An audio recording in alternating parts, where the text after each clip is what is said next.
What is up, guys? Welcome to the Think Computers Weekly Tech Podcast. This is episode 196. And as always, our podcast is brought to you by Amazon. If you go to thinkcomputers.org/Amazon and happen to purchase something, that gives us a little kickback and, of course, keeps the podcast ongoing. And stay tuned towards the end of the podcast because I'll tell you about this Amazon fiasco that I've been dealing with the past week. I haven't heard this. Yeah, you haven't heard about this. That is my co-host this week. That is Ryan. What's up, Ryan? Not much. How's it going, Bob? Well, I'm very disappointed in Amazon. Fiasco, right? I just made an Amazon order today, so now I'm like freaking out that I'm gonna have issues. Yeah, but we'll talk about it towards the end of the podcast. Right. This has to do with some new tech that I actually purchased and I bought, and I'm actually really excited for. You don't think it can work the way that I want it to work, but I really think it can. So we'll talk about that at the end of the podcast. For everybody just jumping in and joining us, if you're watching us on YouTube, in the description is our show notes, so you can follow along with us as we go along here. But yeah, let's jump into tech. And this week, I took a look at a really awesome graphics card. And when I initially, took a look at this, I wasn't necessarily sure how much I would like it, because of the fact that one, Radeon cards haven't, as far as design and everything, they haven't been great, right? Yeah. The 5700 and 5700 XT, there's a few models that you kind of get excited about, but for the Sapphire cards, we've reviewed a couple. They're not amazing. There's nothing awesome, like looking about them. They just look like a slightly beefed up reference card, honestly. Most of the time. So there hasn't been like a whole lot of like hype around a lot of these cards. And, we know ASRock for mainly motherboards, right? Right. But this past year, they got into graphics cards, and this is kind of like their second run of graphics cards. And we have a Taichi graphics card, which I think I'm such a big fan of their Taichi motherboards. They're one of my favorite, like out of all the boards that there is out there, like the Taichi boards have always given you great value, awesome quality and everything like that. And they released a Radeon RX 5700 XT Taichi XOC, which is sitting in front of me. If I don't spill my drink on it, that would be bad. It's this, and this is, let me see if I get it in the camera here. This is a big boy graphics card. Like, it's heavy, it feels great. It's one of the, I've been reviewing a lot of graphics cards lately, and it's one of the cards that when I picked it up, it felt heavy, it felt beefy, and that just speaks to the quality and the materials and everything. It's pretty sizable, like, for sure. It's a big card. Here's the back. Let's see if I can move back a little bit. I mean, it when you're holding it there, like the images you have in the review obviously show off the card, but seeing it in your hand, it looks bigger than I realized it was. It's one of the bigger, like I have a stack of graphics cards over here, and it's one of the biggest ones that's there. It's one of the heaviest ones that's there. So just in terms of quality, this card is awesome. And they've done some really cool stuff with it too. So we'll go into, just like looks and stuff. As I said, they have a triple fan cooling design, 2 larger fans on the outside, and then a smaller one in the center. And what's interesting about the center fan is that there is no RGBs in the fan itself, but there's an RGB ring around the fan. And what you get with that, it's kind of a unique look, really, when it's lit up. It's just a different look, and I think it works really well. You can see it right there. Like it works really well with this card. I love the backplate on this card. It's probably I don't care about the RGBs or anything, but the backplate on this card is awesome in my opinion. Now those are like with the gold ones. Those are cutouts, right? That to go to a different layer as well. Yeah, that's a cutout and everything like that. Like it's a full backplate. It's metal. It's brushed aluminum. Like, it is awesome. And the thing that really impresses me about this is that, brands like Asus and Gigabyte, they've been putting out graphics cards for years. You know what I mean? And this is only the second run from ASRock for graphics cards. And this is one of the best, one of the best graphics cards. But even if this was an NVIDIA card, like, just the quality of the card is so good. it just blew my mind. That's good to hear, because when a company comes into it like a field that they're typically not, like when we had NZXT coming out with their motherboard, right? It was unknown territory for them. Kind of the same here, just being their second run of video cards. And what we talked about with Taichi, with their motherboards, is that it's quality. They always try to bring quality. And if you look at our rear I/O here, we have 4 DisplayPort and 2 HDMI. And what's interesting crazy. Is that the 5700 XT does support a total of 6 outputs, but nobody puts 6 on their cards. But ASRock went ahead and put 6 on here. So technically, with one card, you could run a total of 6 displays, which is pretty awesome. I mean, it's decked out. Yeah, for sure. So as far as performance goes, I talked about it. This is going to be a card that you can do 1080p super high frame rates, 1440p AAA titles at very high frames, like 70 to 90, something like that. And you can get away with 4K. You just for especially a lot of brand new AAA titles, you have to turn the settings down a little bit, but you can definitely get over 60 FPS with this. It is a great card. It's going to look great. We had it matched up in our system, which was a ASRock X299 Taichi motherboard. They both look great together, which is cool. And the RGB is run by ASRock's Polychrome Sync, so you can sync your graphics card RGBs with the RGBs on your motherboard, which is another plus to the whole thing. How did this? You've reviewed some other 5700 XTs, haven't you? Yes. How performance-wise? How is it compared to them? It is one of the highest clocked ones, and it's going to perform. It kind of traded blows with the MSI Evoco C, which is also overclocked. They're all, I mean, in all honesty, they're all going to perform pretty much the same. Right. They're all clocked within, it's going to be 1 to 5 FPS difference, or a 5% or less difference. Sure. So you're getting close to margin of error, and just very small. But if you are looking at a 5700 XT, this is one of the ones that would be at the top of my list. It's just that good. It looks that good. Performance is great. The fans aren't super loud either, which is something nice. Something that I liked. The only thing is that it is one of the most expensive 5700 XTs out there. It's more expensive than the ROG Strix. It's more expensive than the Evoco C from MSI. But I think that the amount of hardware in this, it is just a heavy card. It's a big card, and it's just one that I would, like I said, it would be at the top of my list. It really would. It's just, like I said, it's just that good. So I think it's $480. $480, yeah. Yeah. So $80 over the recommended price. Yeah. So it's not that's pretty high. I think the Strix is $450. That's surprising.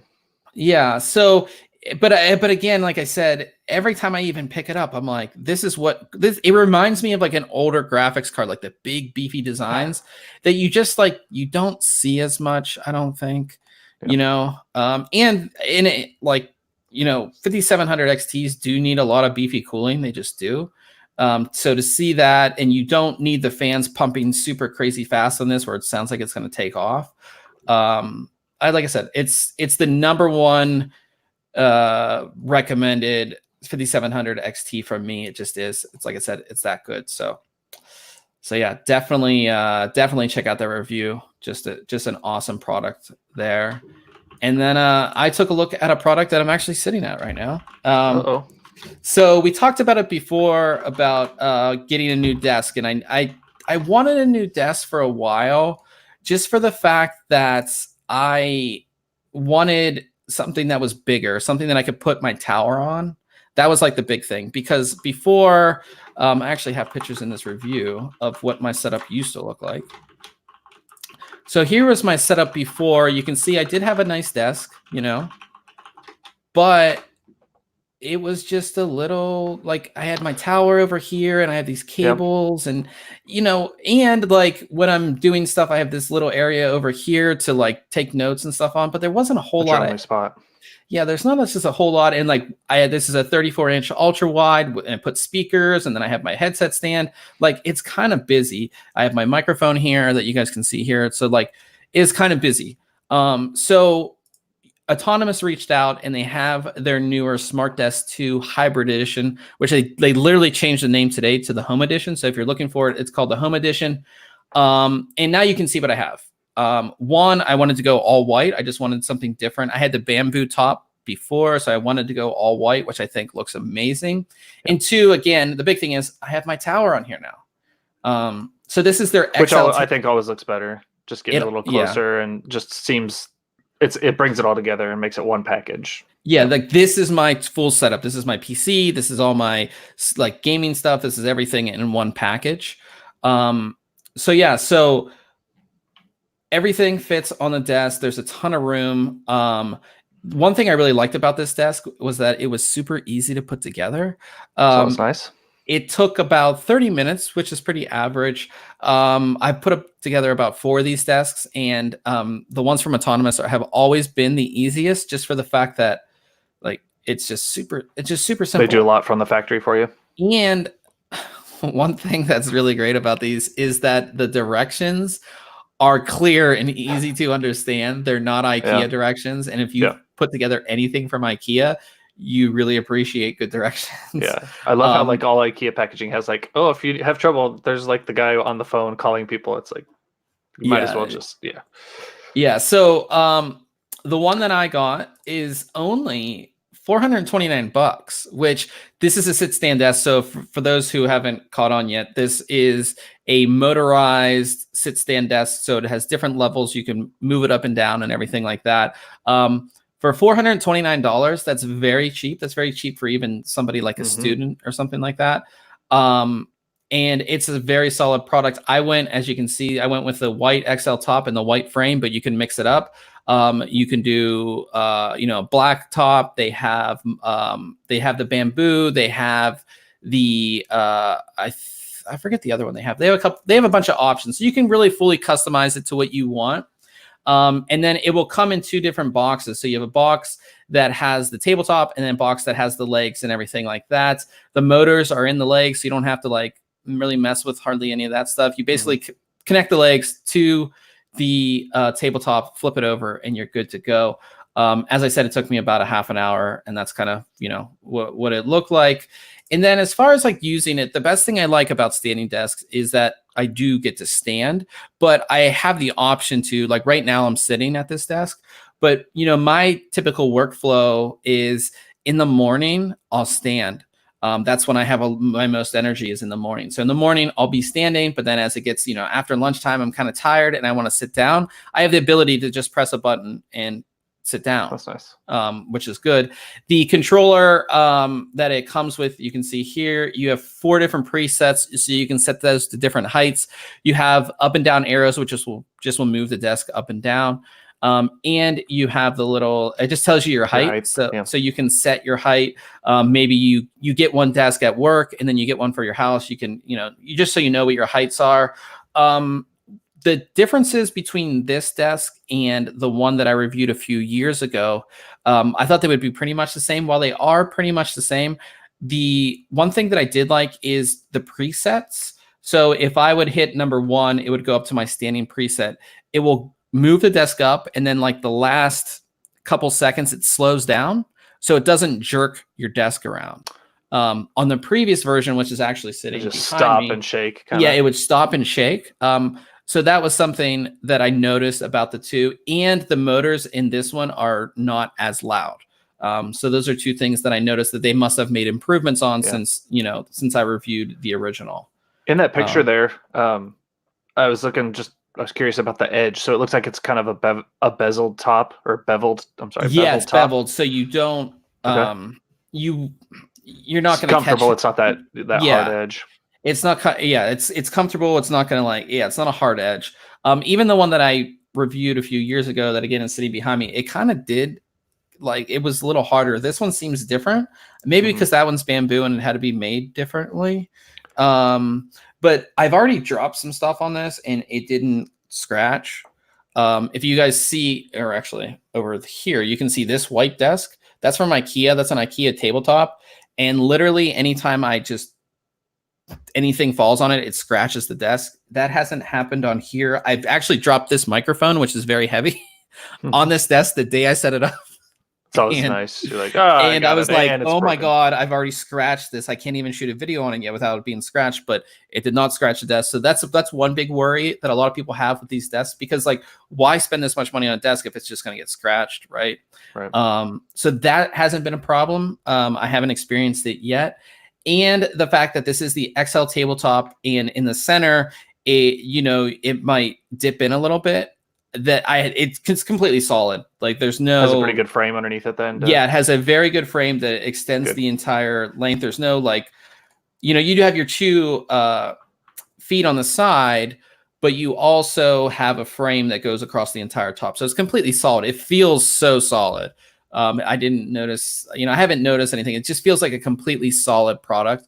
And I'm really happy that I have this set up now. One thing you will notice is like, my cable management's horrible right now. That's because I'm going to be redoing all my wiring and doing all the cable management at once. But they do include a bunch of things to manage all your cables under your That's my next question. Was there any? I know I saw the holes at the back for running your cables down through. Is there anything underneath that kind of a tray or anything that comes with? There's no tray. You can buy that stuff extra. But they do have these little basically wire organizers that will stick to the bottom of the desk. And I think they give you like 7 or 10 of them, which would be more than enough for what you want to do. We will be releasing videos on cable management for this desk and everything like that. So definitely stay tuned for that. But I just love the setup. You can see like I can even put the desk up halfway and kind of sit at a stool, which I actually really enjoy doing. Or, here's me standing. That's what the standing, and then sitting like I am right now. That's kind of what I look like, except for the mic is moved over because we're recording the podcast. But, that is, like I said, I would highly recommend these. They're one of the least expensive, but that in no way means that they're cheaply made or anything like that. And I had another desk here from another company that was like $300 more expensive, and it's worse. It's harder to put together. It's flimsy, and it's just the quality that's in this desk for what you pay is just awesome. And another thing about my previous desk, as I said, it had this little, it's called cutout. It had the little cutout, which I did enjoy for a while, especially when I was standing. But if you're a gamer, like an FPS gamer that has a very low sensitivity, you're going to want a lot more space to move your mouse around. And in this setup, I have this mouse pad, but I will be upgrading that to an even bigger one. So you see that in the future, but definitely get a full-size tabletop like this for sure. Yeah, that previous one, I can't work with that. I've got to have the big mouse mat underneath the keyboard and everything. So definitely check out that review. Like I said, Autonomous, they make some really awesome stuff. And their whole idea behind their company is that they want to bring products they want to cut out the middleman. It's just like all of like the mattress companies, right? Like they want to cut out shipping directly to you, right? Yeah. So they started with desks. They actually make luggage now. They're coming. They do chairs too, don't they? This chair I actually have is from them. So they do office chairs. So this is supposed to be like a Herman Miller clone, I guess, for less than half the price. They're coming out with another product which I can't tell you about, but it's something for the home that's very expensive. That's for exercise that they're going to hopefully revolutionize. But their luggage is really cool too. They have a lot of really cool stuff to save you a lot of money. So definitely check them out for sure. Cool. Really cool stuff there. And then you've been on a roll of reviewing microphones, and microphones for days. I think this is such a great thing that we're doing with these microphones because, like this microphone is a studio microphone, and I had to do a lot of research to find this one, but a lot of people just like think, oh, I get a headset. My headset mic's great. This headset mic that we'll pull out here from my headset is crap. Most of the headset mics are crap, right? So you've been doing a lot of standalone mic reviews, and I think it's great that we're able to show everybody the differences in sound and everything like that. So this week you took a look at the ThronMax M Drill 1 Pro Studio kit. So this is the microphone, plus it comes with a bunch of stuff. Yeah, right? it's got the microphone, which is the M Drill 1 Pro. So that's the name of the microphone itself, which you can purchase on its own. But ThronMax sent over their studio kit, which has a couple more accessories. So right here, one of the main ones there is that bag, or I'm sorry, the box. It looks like a nice. It's not too bad, It's got this cloth covering on it. It zips open and closed. And then it's got the molded cutouts inside for the microphone itself. It's got a little kind of flexible pouch on the side for the cabling and accessories. So it's really a pretty nice kit. So if you're taking it with you or doing any mobile audio work, it's kind of a nice accessory. But yeah, so the kit comes with the microphone with the stand built into it, or already attached. It also comes with the pop filter there that you can see. The nice thing about it is it's kind of universal, so it's going to mount onto really any sort of microphone arm or stand. The stand or the arm I'm using is just a cheap one off of Amazon, and it tightened right onto it, no problem. So you get that. You get the adapter there to allow the microphone to attach to the arm. So that's the microphone that I'm using right now is the ThronMax M Drill 1 Pro, and I have it on my arm there with the pop filter. So nice. And what makes this microphone different from some others? I guess I would say. Yeah. So at first you look at it, it does look like a pretty standard microphone, USB connected. Up at the top portion of the microphone, you have all these vertical slits in the all-in-one metal body there. So and that's the name of that technology is skipping my brain. It's Vertigain technology. So ThronMax says, hey, audio waves, they travel vertically in a sine wave sort of pattern. So instead of kind of blocking or disrupting that pattern, we're going to put vertical slits in this protective layer of those the capsules there in order to better capture your audio. And they have some claims of 10% better audio pickup and things like that. I don't know that it was measurably that much better as far as picking things up, but it's kind of a cool design. Protects the it looks a lot different than other microphones. It does. And there's also a foam your standard filter here for windscreen there that can slide right over that, so that's all hidden there, and you gain some extra pop filtering and wind protection. It also has four polar patterns. So you have your cardioid, which I'm using right now, which has the best pickup right in front of it, but then kind of, deadens the sound to the sides and behind of it. You have a stereo left and right there. You have a bidirectional. So if you're going to be like interviewing or something in a podcast, you could be facing whoever you're talking to and get that good audio from each of those sources. And then you have an omnidirectional where it's really going to equal out the audio pickup from any direction there. Nice. You've got the mute button on the front. There's also kind of a gauge there that'll turn colors depending on if you're adjusting the microphone gain. So the gain is going to be the green, and there's a dial on the back of the microphone for adjusting gain. And then it's going to be blue to show you the level of the zero lag headphone monitoring volume on the back. So you can plug your headphones into this to monitor the audio in real time. So without any delay. Right, exactly. Nice. It does have some RGB lighting. It's got like 7 colors, solid lighting. I can, on a microphone, I don't see the point, but whatever. It does have the built-in threads there on the bottom, so you can kind of mount this to some microphone stands that are compatible with that threading. But I do like the adapter that they give you. It gives you just a little more flexibility on your angling and how you position the microphone. Nice. Connects USB-C on the bottom, and then a standard Type A port on the other end of the cable. And that's just another kind of look there of the microphone in the stand. One thing I will say is the arms of this stand. So it's got a decent weight to it. It's got a rubber grip on the bottom. There's obviously some metal inside of here because it's pretty hefty. But these arms are plastic and they're pretty flexible. Yeah, you so can see that. when you have the microphone in there, it's not quite as noticeable, but it definitely, it'll move back and forth. Most of the time it's going to be sitting there on your desk, not a big deal, but it just kind of cheapened the feel of the product a little bit. I would have loved to see these be metal or at least reinforced internally with some metal, but yeah. And then as far as like audio quality, I would say compared to some of the other compared to the others, I wasn't quite as impressed. I think if I had a couple folks comment when I was talking to them directly that it sounded a little echoey, kind of a little more tinny than like the Samson G-Track Pro that I looked at more recently, or the MXL BCD1. Those have a much warmer, rich sound to them. I also noticed that this microphone picked up a lot more ambient sound.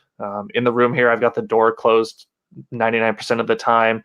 But every now and then there's, people outside the door, my kids are out there, my wife, and them just talking or watching TV. It was picking up those sounds through the door, and it's not like they were yelling or anything. So it did have a little more pickup than what I would have liked to see. But it's such an improvement, like you said, over a standard headphone or headset microphone, that it's going to be a night and day difference anyways. And when you think of this kit that comes with your pop filter and the microphone and the stand and cabling for $99 on Amazon, that's a pretty good deal. That's the only thing. I mean, that gives you everything basically. Right. And I would have loved to seen. The only complaint I have about calling this a kit is that it doesn't come with an arm. Thronmax does make like an arm that looks really nice. But I would have loved to see them bundle that with this, for a little higher price. Gotcha. And been a really complete solution there. I want you guys to definitely do is, if you go to the review, Ryan has made audio samples of all of the mics that he's reviewed, and you can tell the difference. And Absolutely. I do think after listening to these, I do think the Samsung G-Track Pro and especially the MXL BCD1, those do sound better. But if you listen to something like the Corsair Void Pro, which is just a normal gaming headset like this one, you'll notice. You can notice a difference instantly. Yeah, it's night and day. So, I think these type of products, they're great for people who might be getting into podcasting, might be getting into streaming. When I streamed for the first time, I was using this crappy mic, and it just improves everything dramatically. And for an investment of only $100, it's $100 on Amazon. I mean, that's like nothing. I think that it's just a great investment. It really is. Yeah, it's quite a bit of an improvement in like the quality of your broadcast, right? So you get a nice Logitech camera, HD camera. You've got your game looking good on the stream, and then someone clicks onto it to watch it, and they hear you talking through a tin can, right? They're not going to stick around. So I've had that problem before when I didn't have a nice mic like this one right here. Before I switched over to them, it was the same thing, and you really don't realize it until you're like, oh god, that's what I sounded like. No wonder why I wasn't getting any views. So check out definitely. An old man, welcome back. You were here last week. He's talking in our live chat. Not having a good mic. It's something that you take for granted. You think like you want to have the best camera or whatever, but audio is so important when it comes to all that. So again, definitely check out Ryan's review, and definitely scroll through and listen to the audio samples that he's provided, because that's really going to make you tell a difference, like what mic I want, which one sounds better, and everything like that. So definitely check that out. And we'll move on to Case Mod Friday. And this, which I thought was a Cougar Conqueror build, because it looks like one. Looks like one. Yep. It looks like one, but it's not one, because Antec, this is the Antec copycat. And I'm calling it a copycat because it did come out after the Cougar Conqueror. It looks very similar.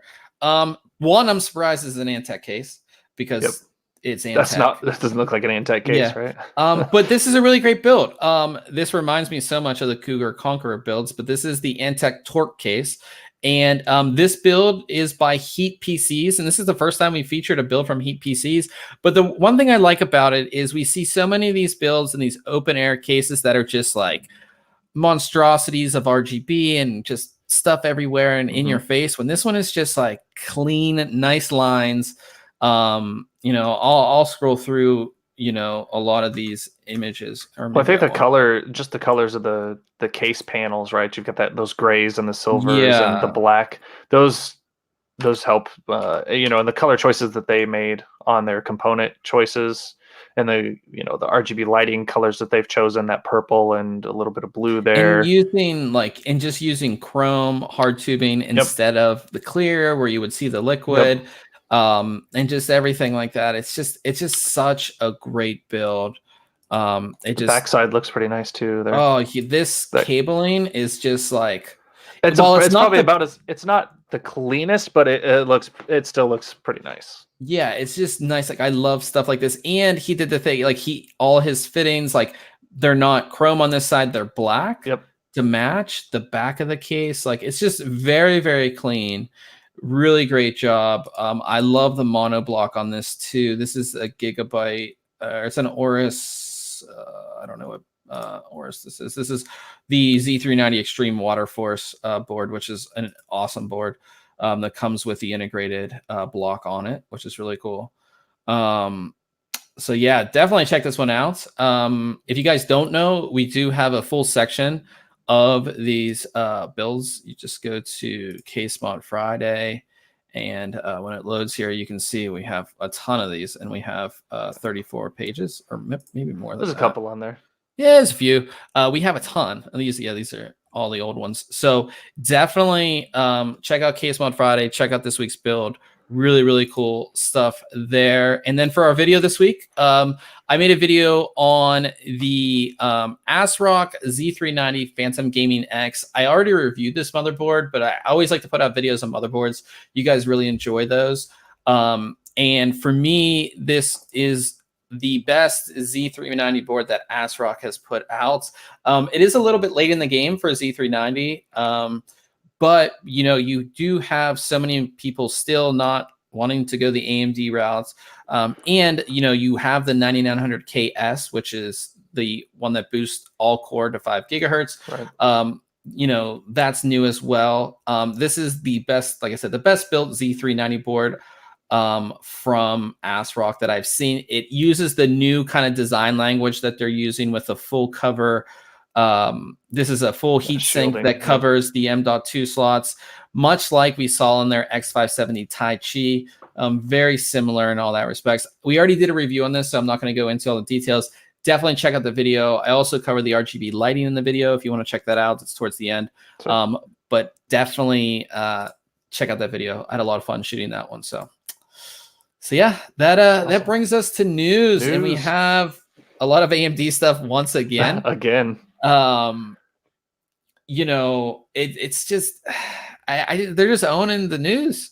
There's just all the good news is mostly AMD, but we'll start with some video card stuff first. There have been rumors that NVIDIA will be resuming production of their RTX 2070. We just had the RTX 2070 Supers come in. Just got one. But still before that, probably the most popular card was the RTX 2070. It's like the best bang for your buck, I guess, or at least it has been like the best bang for your buck card. But it looks like NVIDIA is looking to ramp up production of it, or put it back in the production line. And add-in board partners have, I guess, got on board with it because they were clearing stock out. It's kind of hard to find more than like one or two on Amazon. But an RTX 20 Super is selling for about $529. The RTX 2070 will hopefully get a price cut because of this, because they're putting more out there. You would think it would get more of a price cut, maybe down to $429 or $449, which I think would be good. I think a price cut that low would be amazing. For that, I don't know that it'll get that low, you're just kind of creeping in on that other territory for the 2060 Supers. But options are good for folks. But again, just it's in my opinion a little bit crowding up that market, and just like so many choices again, especially when you're saying, hey, the 2070 Super is the new, and now you're bringing back that older product. I think that the biggest thing is like this is like I wouldn't call it a cash cow, but this is like it's not hard for them to make. The process node has been out there for a while, so they don't have like production issues with this, and it still makes them it makes like their return on, or their how much they make off each card is good with this card. And they need to get more market share back from AMD. I think. Yeah. I mean, while it's not like crazy market share that AMD has, it's enough for them to notice. Yeah, and again, since the RTX series, NVIDIA has had a hard time really convincing a lot of their shareholders that like RTX is the way to go, and people aren't buying RTX cards, so offering this card at a lower price just makes sense for NVIDIA. It just does. Yep. You know what I mean?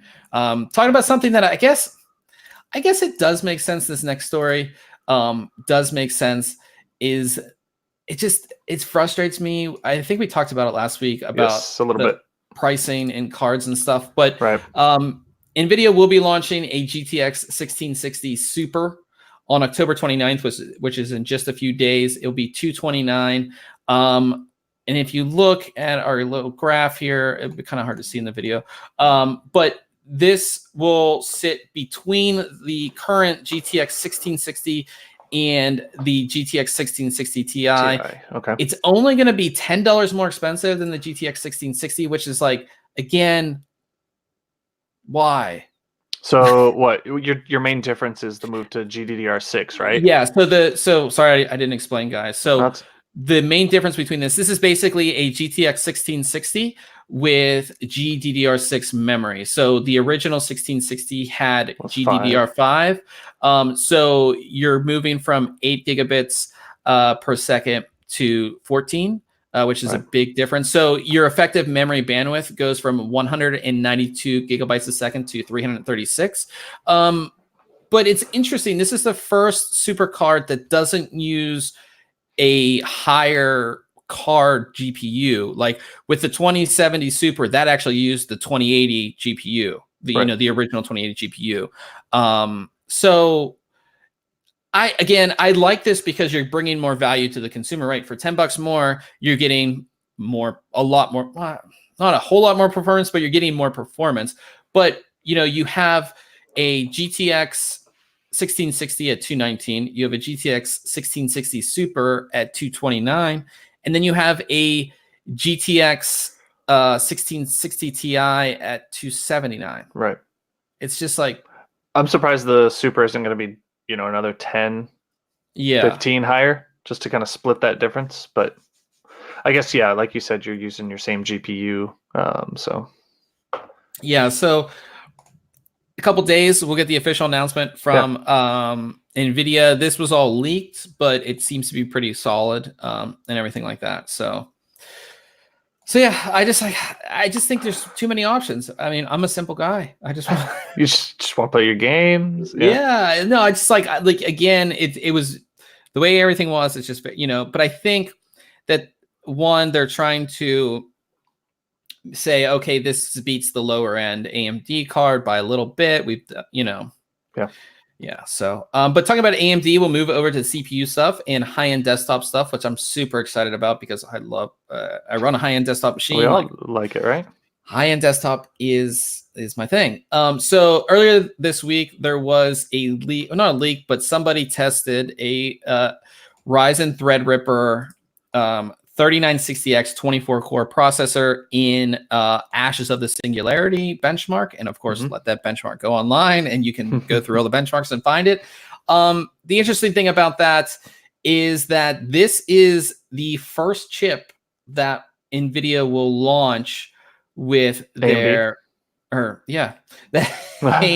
will launch with their Threadripper 3000 series. So high-end desktop, Intel a couple weeks ago announced their high-end desktop Their new lineup, stuff, right? which ends at 18 cores. Ends Yeah, and at we're 18 cores. starting here. And this part is 24 core, 48 thread that starts their high-end desktop lineup. And you have to remember that we do have the 3950X, which is going to be on the mainstream platform, which is going to be 16 core.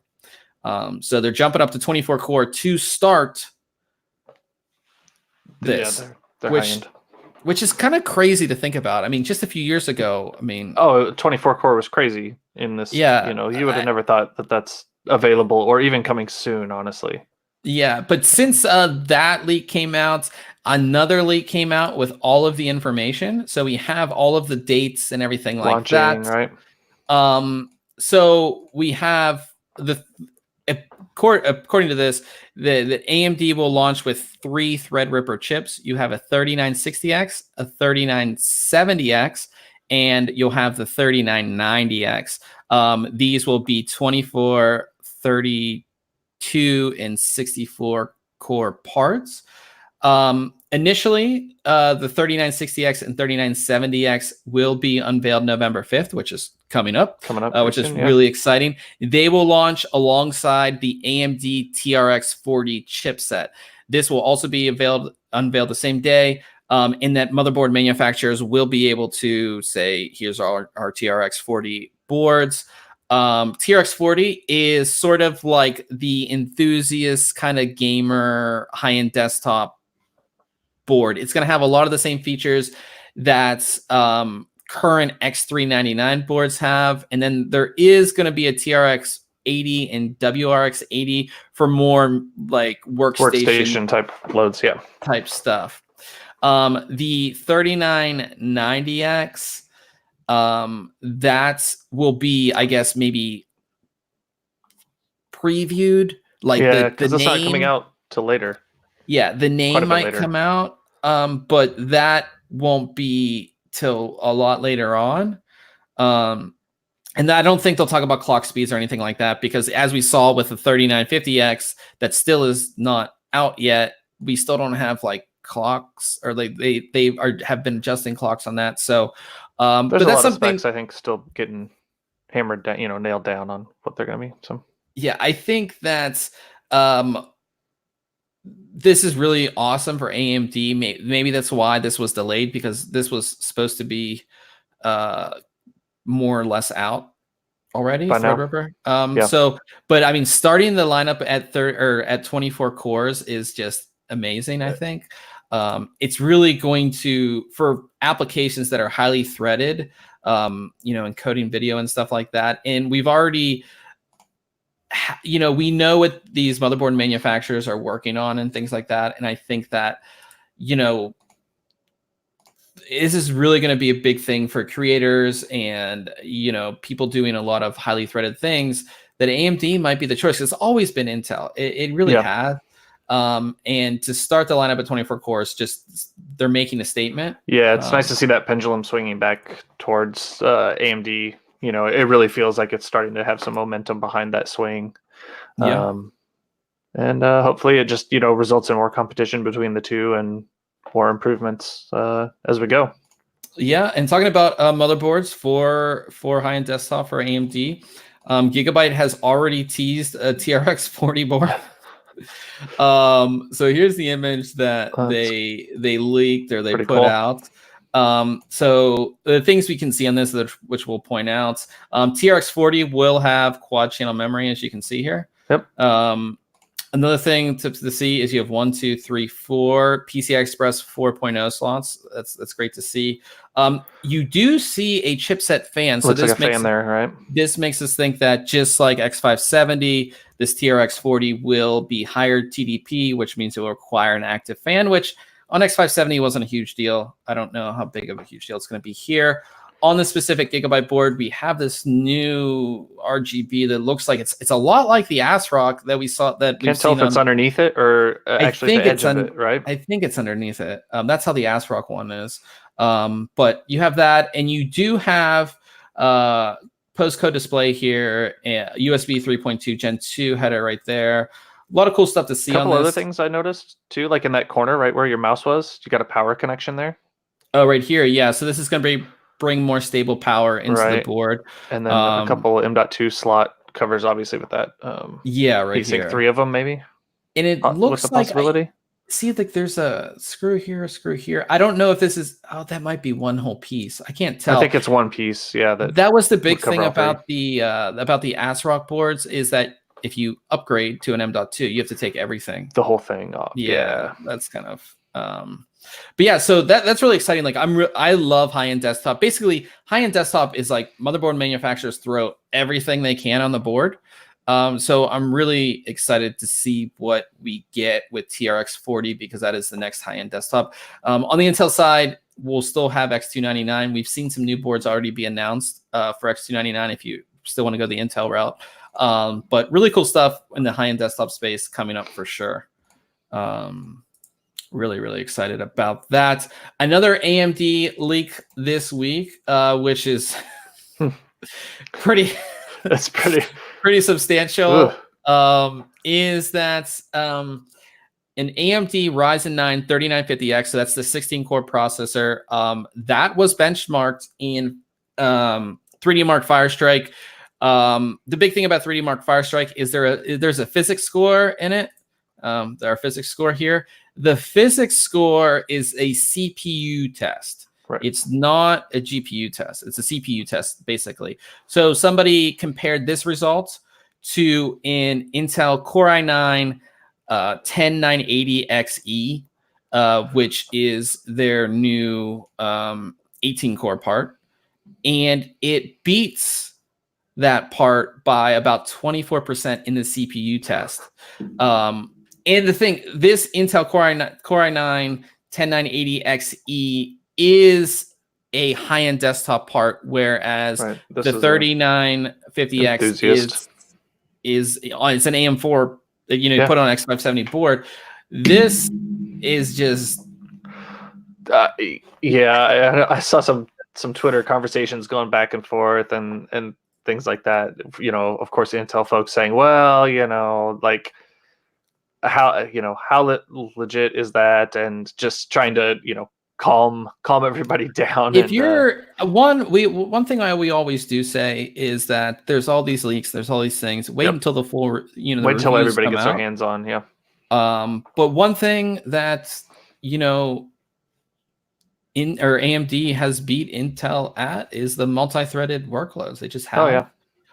But this result does speak volumes, but we always say when it comes to these things, take it with a grain of salt. We're just telling you about it because we think it's very interesting, especially that a mainstream part is beating a high-end desktop, desktop part in a high-end desktop part that is more expensive. So definitely something to think about. But definitely, like I said, I love the leaks. We got a lot of leaks. Talk about another thing that was sort of a leak, but it's kind of something that I think is going to happen that we saw with some other parts. Is that AMD might be releasing a Ryzen 7 3750X.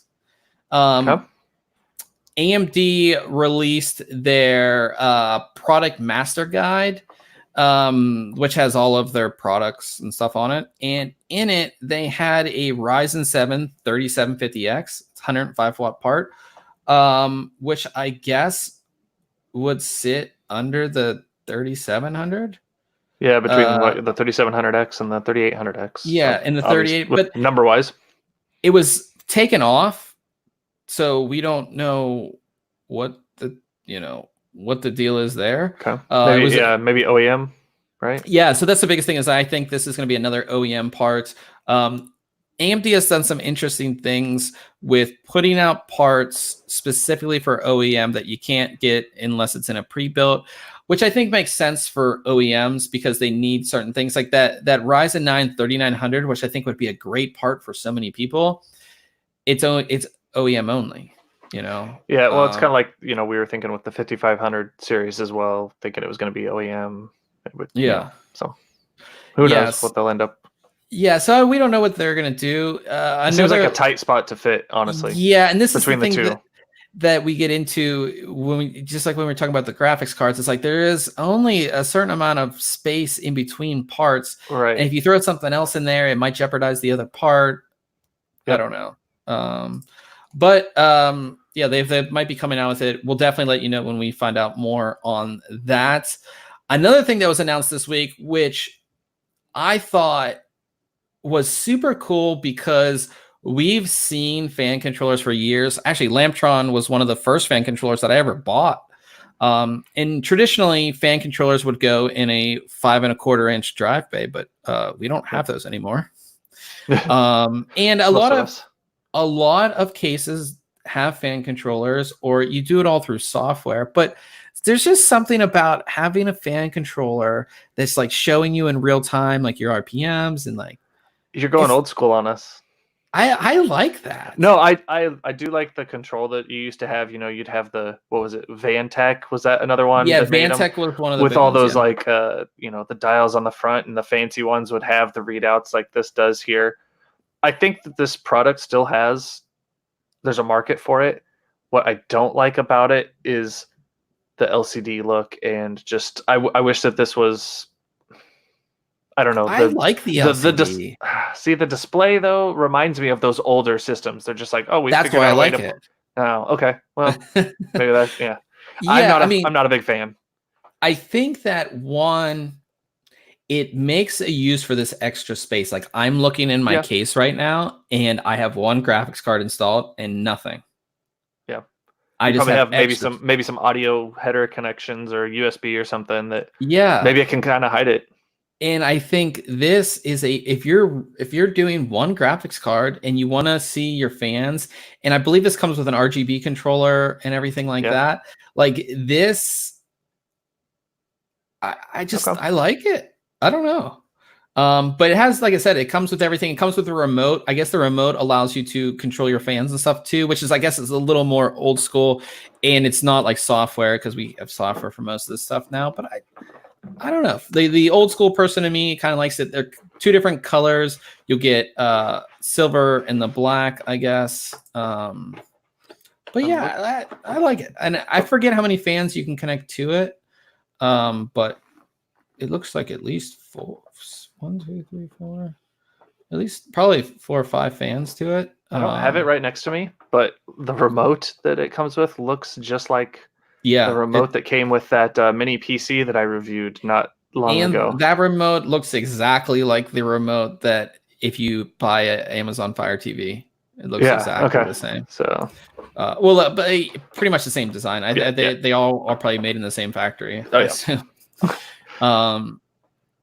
But yeah, so I like this. I think it's really cool. They're actually sending us one over. Cool. So I'll be reviewing that. So I'll let you guys know all about this. But I think it's really cool. And coming from a company like Lamptron that, like, I grew up, that's like the controller that I wanted. They always made the coolest fan controllers for back in the day. So it's cool to see them have this one. So I'm pretty excited to get it into review and to install it in a system and see, what it looks like and everything like that. But we'll move on to gaming stuff, and not a whole lot of gaming stuff going on, but we do have Red Dead Redemption 2 coming out for PC, and somebody made a comparison video using the gameplay trailer that was released by Rockstar, comparing PC versus console.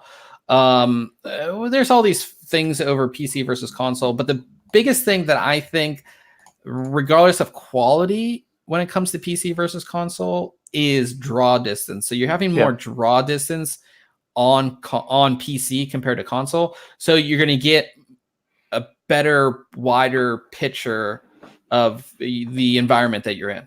But you guys, I think it adds some realism too with that. You get that draw distance as opposed to on that console, just the shorter piece that you don't feel as immersed, and it doesn't feel as real when you know that, like, you're not seeing everything that's probably there. I think that really helps out. Yeah, I agree. But you can check out the video. We have it embedded in the article. I won't play it for you guys, but it does show a difference and everything like that. Of course, when the game comes out, we'll probably see a bunch of comparison videos. But are you going to get this game? I don't know. I didn't play the first one. That's another piece. I don't have time, but I did see some videos of it, and I was pretty impressed with some of the stuff. The guys riding the horses through the snow and the way the snow was interacting and looking after they'd ridden through it. I was like, oh, I mean, it's pretty cool, Yeah, I but mean, I don't have time. I've never played a Red Dead Redemption game, but Mhm. I've seen so many people like give it such high praises, Yeah. and everything like that. Like that makes me want to play, especially because it is a single player game, right? Yeah. And like Put your time into it when you have it, I guess. yeah, I really enjoy single player games. I used to enjoy Assassin's Creed. I used Yeah. to love those games because they were single player and I could play it on my own time. I didn't need to like wait till my friends are online because like when we play online games together, like we wait till each other online because it's much better to play with your friends. Right. So yeah, so I might get it. I don't know. Probably not though. I don't have time. So on the VR front, our last piece of gaming news here is that Borderlands 2 is now available on PC in VR. It was initially available on PlayStation V. There was a PlayStation VR version. This is the same version. It's full PC version. You can get it on Steam, which I think a lot of people are happy about. Yeah. Over the whole Epic Game Store thing. You can get it on Steam. It's a full thing, and if you buy it, you do get a DLC pack too. They just put out a video on it. Borderlands 2 is an amazing game if you haven't played it. I think just like the actual real game, like the original on Steam, is like it's really cheap. It's like $5 or something. I played a little bit of Borderlands, not a ton, but having a Vive sitting next to me, I forgot you're a VR guy. I forgot. Yeah, I don't know. It doesn't have the best reviews when I looked at it. A lot of hype for Outer Worlds, Old man saying also. Yeah, so but it just came out a couple days ago, right? So and I think it went up because it had bad when I actually initially wrote the article, it had bad reviews now. I wonder what people's complaints were. But I mean for a VR game, for a game that's that good, that's in VR now that you can play it in VR, I think it'd be a lot of fun. And I'm not a big VR guy, and I think I would want to play this game in VR. $50? Yeah, no, I'm gonna pass on it. How much is it? 50. Ooh, yeah, that's expensive. But the thing is that the thing I haven't liked about VR is that there's no like titles that that are in VR, right? Yeah. I mean, some of them they've or no franchises, kind of like adaptations, but it's not that environment still like. Yeah. Okay. So now you brought Borderlands to it, but what's the control like, and what's the play actually? You know, feel like it's tough to move from something you're so used to using a keyboard and mouse, and being familiar with that franchise and your movements and how you play, to being in a VR environment and trying to play and interact in that same, world. I think adds some challenges there. Yeah. So, well, check it out I think that's one of the bigger titles or franchises to be available in VR. So that's a pretty big deal. $50. That's a lot to spend, I guess. But again, that's like how much a AAA title costs, and this is the full game just in VR. It is. Yeah. Yeah. So might be worth checking out. But that will bring us to what we have going on next week as far as reviews. I'll be taking a look at another graphics card. I have a bunch of graphics cards lined up to review, so I'm really excited. I'm taking a look at the MSI GeForce RTX 2070 Super Gaming X. So if you know MSI graphics cards, you know Gaming X. This is basically, besides their Lightning, this is like one of their highest clock SKUs. It has the Gaming X design, which we all know. Yep. It's awesome. Full cover backplate, everything like that. I'm not going to go into full detail. It is factory overclocked and everything too. So definitely stay tuned for that one. And I'll be taking a look at an awesome motherboard. This is the Asus ROG, or Republic of Gamers Crosshair 8 Hero. This is their crosshair board for X570. I just installed it the other day back in our test benches back there. It's awesome. It looks like such a nice board. I have the 6 and love it. The 8's just a nice progression on that line.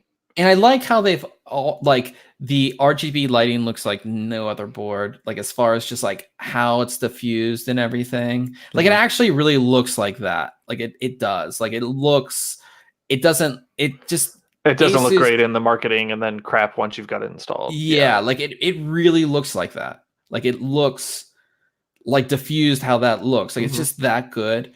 A lot of cool things on this board.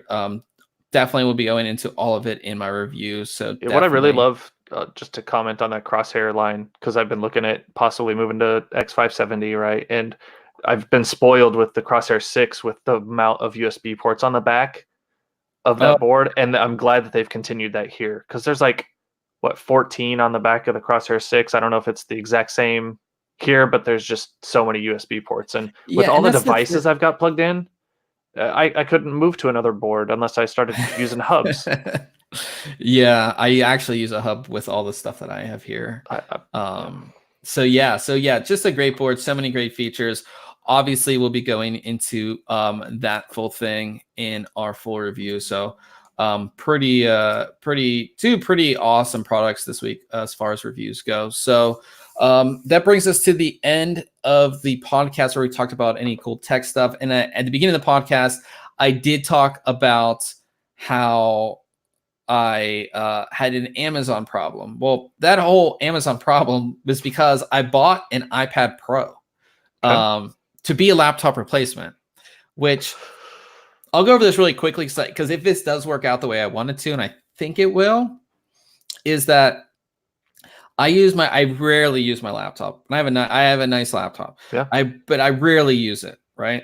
I use it for email, like writing reviews, like when I'm on the go, when I'm traveling, photo editing, not really video editing. Like I really don't, because I have an Ultrabook and it's not crazy powerful, so I'm not going to edit 4K video.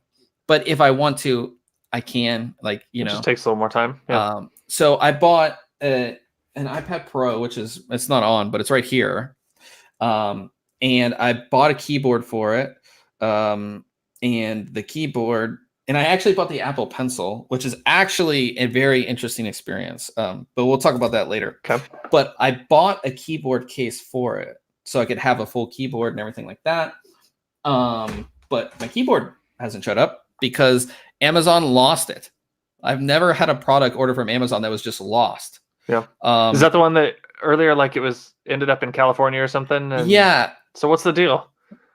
So it left the warehouse in Kentucky. Okay. And was coming to me in Pennsylvania. Prime shipping, supposed to be there, and it was 2 days.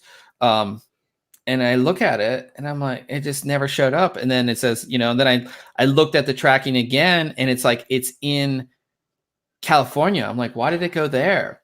And then it said it was supposed to show up yesterday. It didn't. Said it was supposed to show up today, and it didn't. So I went on Amazon.com and I chatted with the person, and they're like, it's lost.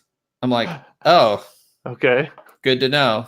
You gonna send me another one? Yeah. So they couldn't do. It was weird because like I reordered it after they gave me a refund. Okay. But like I've never had anything from Amazon get lost. It's kind of weird.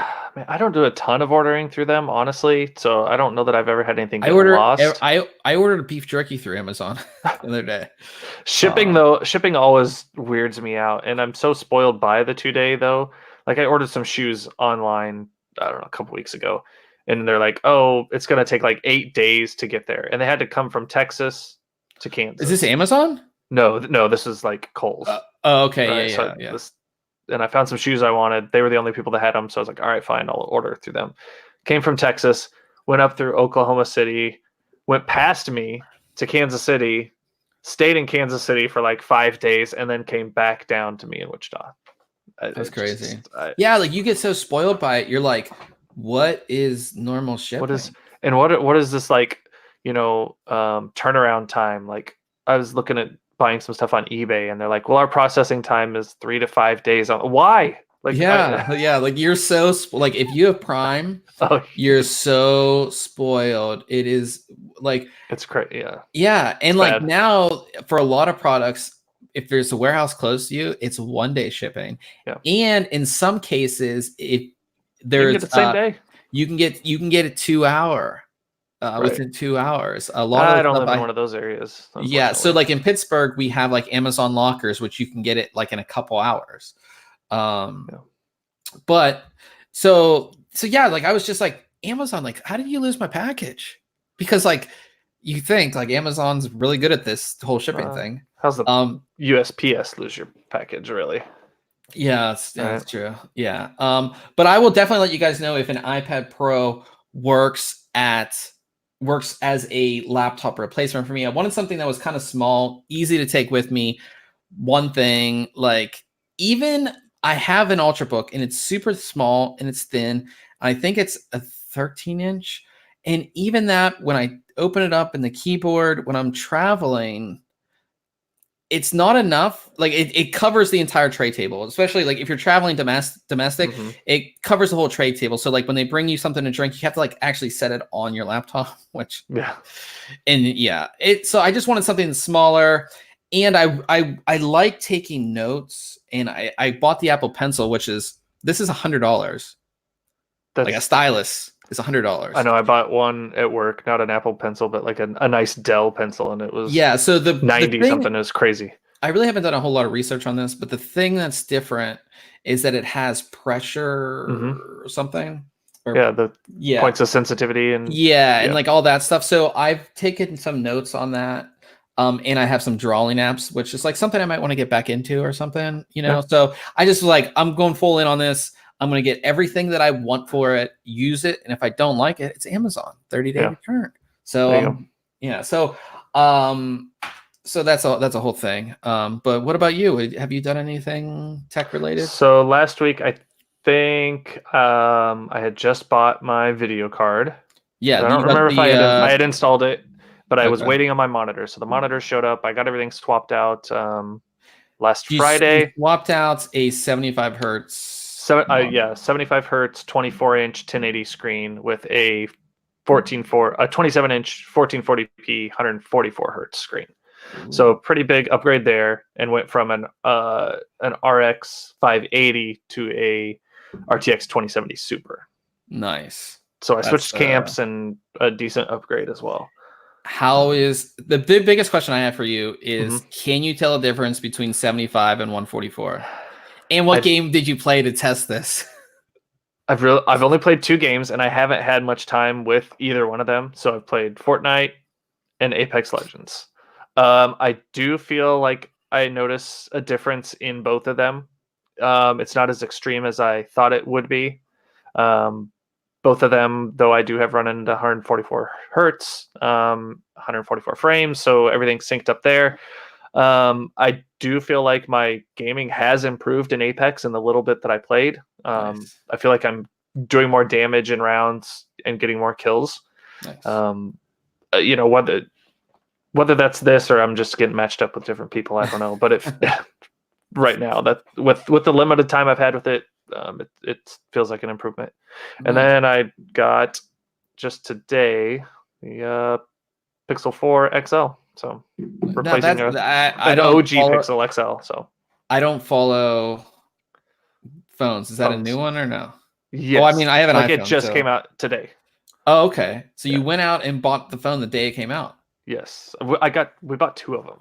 So my wife dropped her phone and broke it, and she had it was ready for replacement. I've been on the original Pixel for 2.5 years, so I was ready for something new. Nice. So we got a good deal. I was on Google Fi and actually moved back to Verizon because they had a deal of like buy one get one. So I've been on AT&T for so long. Yeah, I was on Verizon for a really long time. I mean, how do you like the? I mean, what's the big difference? I mean, is it faster? Is it? Yeah, I mean, it's faster. It's got better cameras, face unlock. Seems to be working pretty well. I haven't spent much time with it, honestly. I just No, I'm the same thing for a couple hours. But I've played with it a little bit, but I haven't had a whole lot of time to really test it out and everything like that. But I mean, it's replacing a phone that came out in 2016. Yeah. So I'm still going to get used to the rounded corners on the screen. I like the square screen corners because I like to watch a video and see the whole thing and not have the rounded corners, but that's just me. And it's my first phone without a headphone jack as well. So. Yeah, that Forza Horizon 4 at 144 hertz, says old man. I do have that game. I may have to try that out. Yeah. There's a lot of games. I mean, like I really do, like when I was testing 240 hertz, like playing Counter-Strike Source was like you could really tell the difference. Yeah. Feel like cheating. Any FPS you at least going from 60 to 144, even on the desktop, like even in Windows, I can tell the difference between 60 and 144. So yeah. But yeah, guys, we'll go ahead and end things here. We've taken up an hour of your time, or a little bit over an hour. Did you want to talk about the Coolermaster giveaway at all? Oh yeah, I didn't even put that in our show notes. I have our show notes here. It's not even up. But we are running a contest with Coolermaster. We're trying to do, as long as we can get sponsors and everything like that, we're trying to do a contest every month where we give away something good, like some piece of hardware. So Coolermaster teamed up with us this month, and we're giving away one of their ML240p Mirage. That's a 240 millimeter AIO. And they're going to give away a MWE Gold 750 fully modular power supply as one package. So you're going to get a new power supply, and you're going to get an AIO. It's super easy to enter. You enter by 16 ways. Wow. Yeah, so you enter by subscribing to our email newsletter, and then that will unlock all of the other ways to enter, like tweeting it and following us on certain things and everything like that. It's super easy to enter. Thank you to Coolermaster for providing the products and everything like that. This is US and Canada only. We try to do, it's so hard to do worldwide because of shipping and things like that. But this is US and Canada only, so just putting that out there. It's going to run for 1 month. It's been running since the 17th. It's the 24th now. It will run till the 17th of November, and then we'll hopefully have another contest after that. So get your entries in on this one, and of course, again, our plan is to have a contest every month. So you'll be giving you guys stuff every month going forward. So definitely check that out for sure. But as I said, we will be going ahead and ending things. If you're looking to subscribe to us, of course, if you're watching us on YouTube, you're already in here and you guys can subscribe. Yep. But if you're listening to us on your favorite podcasting app or software, it is just ThinkComputers, all one word. So we'll see you guys in the next one.